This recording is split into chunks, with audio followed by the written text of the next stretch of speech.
16 февраля в Семенов день в Камрадском доме культуры состоялся концерт гагаузского ансамбля песни и танца «Дюзова», посвященный Дню памяти создателя этого коллектива, маэстро музыки Семена Васильевича Пометко. Всю свою жизнь он посвятил искусству. Не жалея сил и здоровья, он приложил все усилия для того, чтобы создать прекрасный коллектив «Дюзова», который по достоинству можно назвать лицом гагаузской культуры. Недаром говорится, человек жив, пока о нем помнят.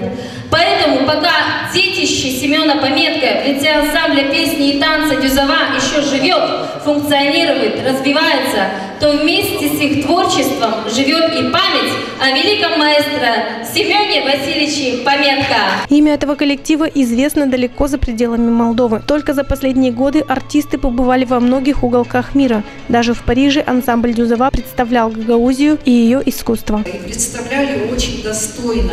Конечно, я была не на всех выездах коллектива, но могу сказать, что в Болгарии, в городе Пловдиве, в амфитеатре, когда выступал коллектив, стоя их приветствовали более 6000 человек, а может и все 10 там были. И это было действительно очень впечатляюще. Главному дирижеру ансамбля Татьяне Щеголевой и всему коллективу депутатам парламента Петром Влахом был вручен диплом первой степени от премьер-министра Республики Молдова Влада Филата. И очень плохо, что у нас есть люди, которые буквально недавно хотели расстаться с коллективом, хотели, скажу прямым русским языком, уничтожить коллектив.